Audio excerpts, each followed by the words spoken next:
Chapitre 3. Les frontières externes et internes de l'Union européenne. Grand A. Venir en Europe, passer la frontière. Le marché commun ou communauté économique européenne a été créé en 1957 par les traités de Rome et le but c'était d'abord la libre circulation des marchandises. Les accords de Schengen signés en 1985, effectifs en 1995, concernent eux la libre circulation des personnes à l'intérieur de l'Union européenne. Il s'agit donc de l'abolition des contrôles aux frontières intérieures. Cependant, des pays de l'Union européenne n'y sont pas, d'autres hors Union européenne en sont membres. Et il y a une douane volante, c'est-à-dire des douaniers qui peuvent effectuer des contrôles sur les routes à peu près n'importe où sur l'espace européen. Les accords de Schengen suppriment les frontières intérieures entre les pays signataires, mais renforcent les frontières externes de ces pays signataires. Il est difficile d'entrer légalement dans l'Union européenne. Pour certains pays, une carte d'identité suffit. Pour la majorité des pays d'Afrique, d'Asie et une partie d'Amérique du Sud, il faut demander un visa, le payer et se le voir accordé.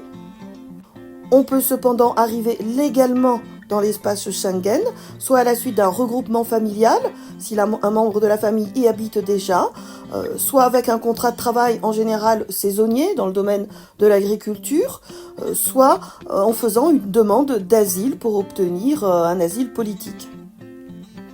Comme il est très difficile d'entrer légalement sur le territoire de l'Union européenne, se met en place une immigration illégale qui est renforcée par la démographie différentielle de part et d'autre de la Méditerranée, une explosion démographique avec beaucoup de jeunes en Afrique et puis une démographie déclinante et un besoin de main-d'œuvre dans l'Union européenne.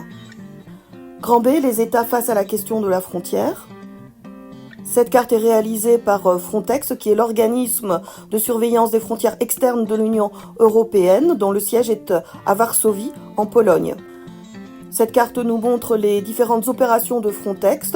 On voit qu'elle surveille aussi bien les frontières maritimes que terrestres de l'Union européenne.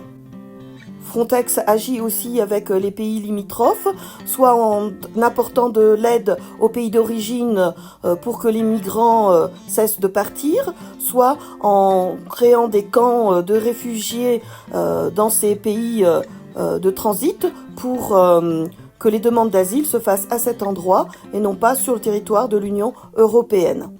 L'Union européenne attire les migrants pour ses valeurs de protection des droits de l'homme. Cependant, ces valeurs ne s'appliquent plus aux extra-européens et les frontières qui ferment les enclaves espagnoles en territoire marocain de Ceuta et Melilla sont très emblématiques de cette Europe forteresse qui se met en place. Les pays de l'Union européenne sont cependant loin d'être unis face à la question des frontières. Les pays où arrivent les migrants sont les premiers concernés, l'Espagne, l'Italie où ils arrivent par la mer, des pays comme la Hongrie où ils arrivent par la terre. On voit que le pays a plusieurs frontières externes à l'Union européenne et à l'espace Schengen. Cependant, les États qui reçoivent les migrants reprochent à l'Union européenne de faire peser sur eux la responsabilité de l'accueil de ces migrants.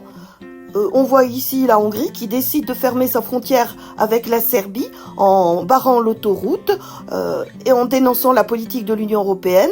Le saviez-vous, Bruxelles veut que nous recevions un nombre de migrants équivalent à la taille d'une ville. Viktor Orban, Premier ministre de la République de Hongrie, est leader d'un parti nationaliste, populiste, qui fait de la lutte contre l'immigration une priorité de sa politique.